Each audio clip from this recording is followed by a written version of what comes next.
I might have at some point needed to have a conversation with somebody. I might have needed to actually talk to them. But there's somebody that, a judge that I needed to be subjected to some form of protest. They needed to protest me being able to go talk to these people. They needed to boycott me because there was something I wasn't doing that showed them and demonstrated my willingness to cooperate with whatever they needed in order to feel safe. They needed something that I didn't do, so I never made it to that conversation. In the meantime, I've been kind of confused what and how it is that they prioritize what is worthy of protest. I'm watching this conversation. I've seen it before. It's one of the most, I believe, powerful and meaningful moments of American media history. As somebody that used to be a journalist, I take it very seriously. As somebody that actually provided election coverage, I take it very seriously. They started it out with Mr. James Farmer discussing his perspective on what it would mean for people. He speaks specifically about dogs eating people, dogs biting people, dogs biting people, rats biting people. These are visual references. They're literal references. The dogs, it went and attacked people as part of protest.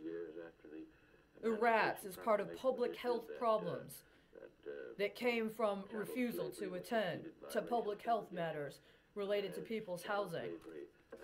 In 2019, here in the state of Texas, many completely unconstitutional laws were passed.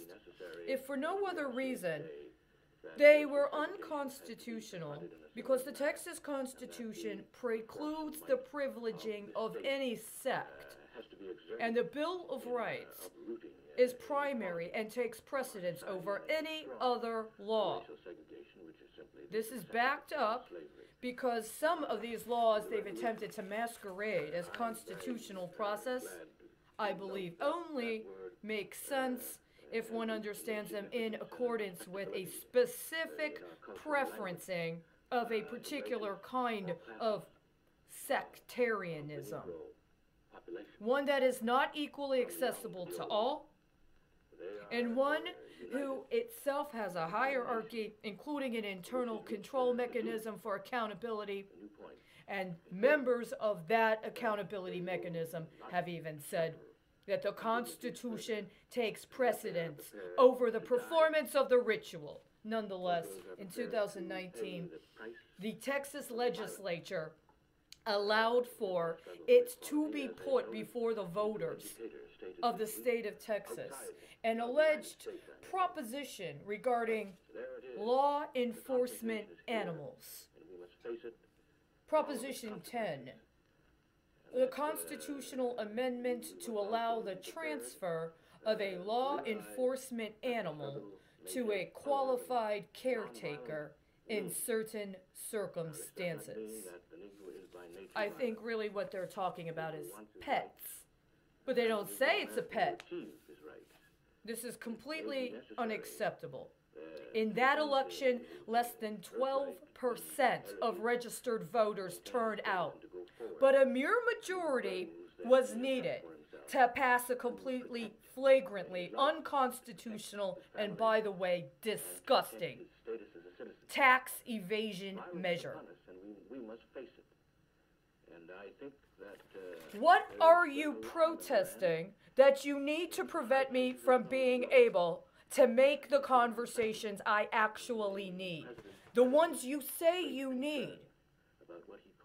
And the ones apparently that haven't been had in a very long time. If you're going to allow for conversation to be commercialized as part of the crypto economy, then what you talk about is as important as who you talk to.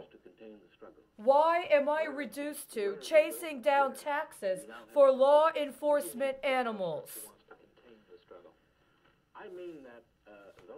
It's not acceptable. It should have been an airstrike.